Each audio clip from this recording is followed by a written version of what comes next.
This video is all about friendship. So obviously all of us have different levels of friendship in our life, and I just wanted to look back on some of the friendships I've had and how they've impacted me, how they've moved me, how they've molded me, how they can help and nurture us, help to make us grow. When I was at school, at high school, didn't really have many friends, didn't really have a circle of friends, as you can call it. I was very much a loner. If I did get involved in conversations with people, they tended to be very much like me. I was very much an introvert, believe it or not, at a young age. But I kept my business to myself. I watched my own particular affairs, my own studies.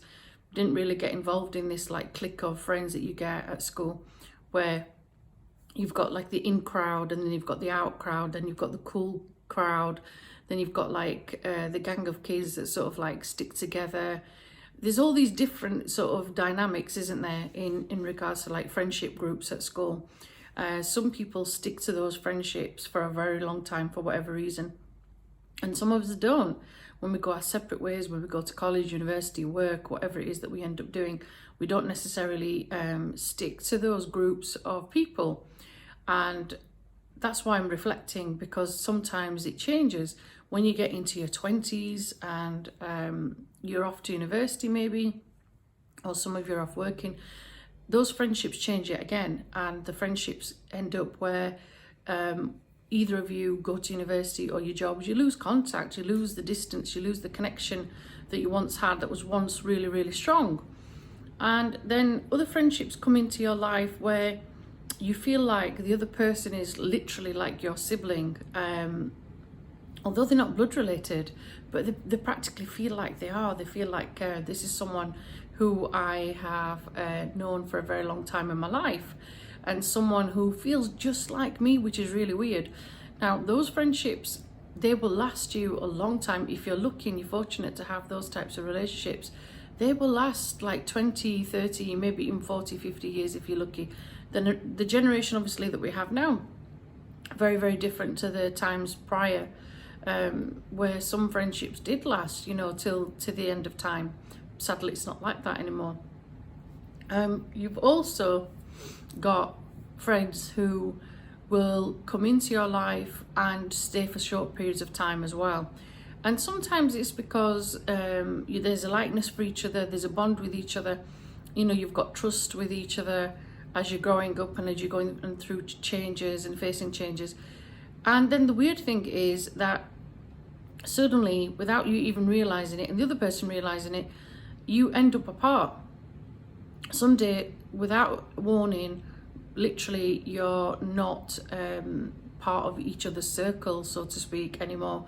And that can be quite hard at first, especially if you've got like a needy sort of personality and you're someone who's wanting people around you, wanting characters around you, wanting that family feeling, that friend feeling, even though you might be independent and even though you're doing particular things in your own life, you still need that sense of like friendship that makes you who you are. You sort of lose your identity in some respects. So some friendships are like that. I can recall back to having a very, very good close friend of mine who I spent a lot of time with, and his family, and I was good close friends with this family. Loved and admired his grandma. She was very much a battle axe. Loved his dad, his uncles, and this was someone that I spent a lot of time with. It might have been probably like 8 years of my life. I was in and out of this person's life and vice versa. And then one particular day when I stepped back because I needed time to myself, unfortunately the grandmother died. And when I went to the funeral, which was I think about 5-6 months after we'd like separated and stepped back from our very close friendship, I went to the funeral, and my friend, I saw him grieving, obviously felt very sad for him as I was feeling sad, and didn't recognize me, didn't even know who I was. When you went to go up and speak to the family, obviously at the end of the funeral, and I came up and I said, I'm ever so sorry for your loss, he was looking at me like, who are you? Who are you? And it wasn't in a rude way. It wasn't in a, you've like not talked to me in so long. It wasn't that sort of attitude, that sort of situation. This was a case of like, we just grew that much apart that we just didn't recognize each other's souls or each other's vibes. And obviously I physically perhaps looked very different, spiritually was feeling very different towards this family.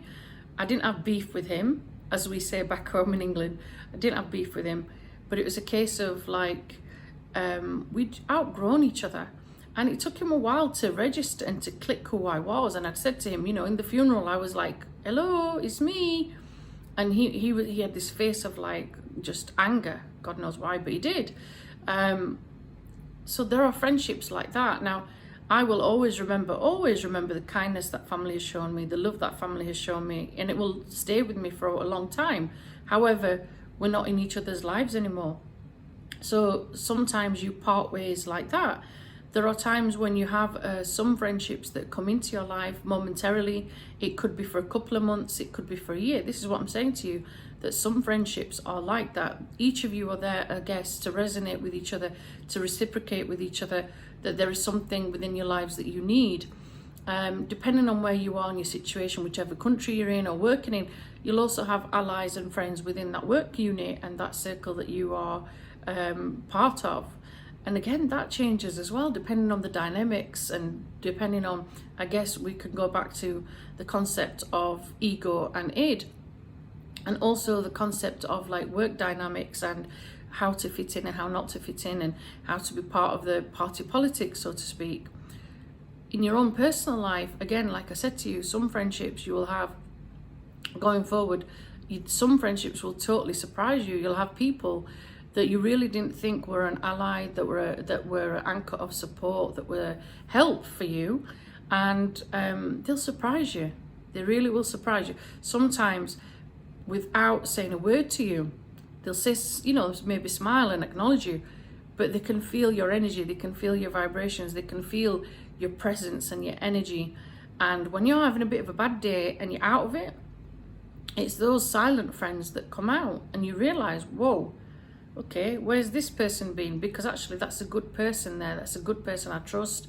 It's a person that's loyal. It's a person that's showing me some good aspects of being a good human being.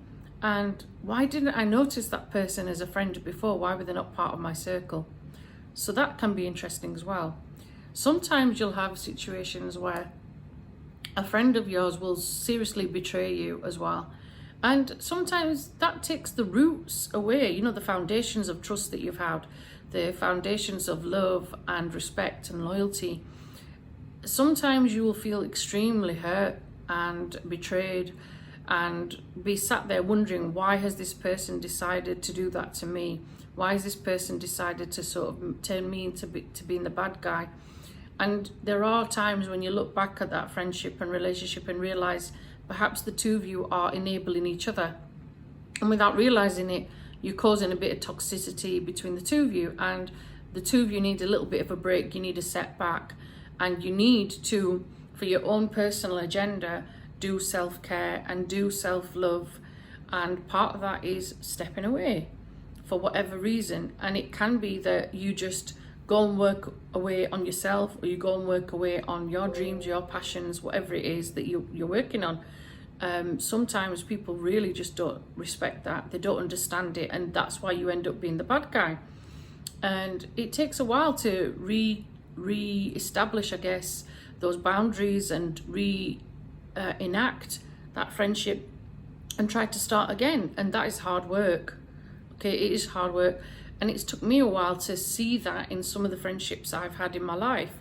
As you're getting into your 30s and 40s, the friendships change again. You know, as I said to you, going back to like high school, some people want thousands of friends and they're not really friends, they're acquaintances, you know. It's not someone that you go to, I guess, confession with, or you go and tell them your deepest, darkest secrets. As you're getting older in your 30s, and I'm now in my 40s, you understand that you have a handful of close friends. And what I've really discovered and what I've really enjoyed about this particular phase of my life is that those friendships, even if I have known them for a long time and I used to talk to them every day and I used to trust them and vice versa, now the beauty is that I can pick up the phone, I can get in touch with that person, whether it's a text or a phone call, We can have a long, and I mean long, meaningful conversation. There's no ego.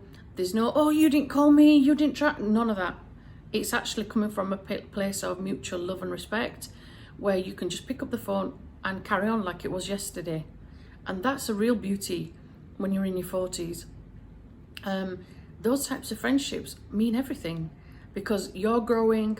You know, you might be going through your own similar scenarios where it's marriage, divorce, separation, having children, maybe seeing your children go to different schools, different phases. Unfortunately, family members are dying or they're sick. You've got your own family issues, they've got their own family issues. You're at like a really pivotal point of your life. And sometimes those relationships do sort of like fall apart because you're focusing on other aspects of life or family. That's quite all right. But obviously you don't realize sometimes that the balance is like not quite there.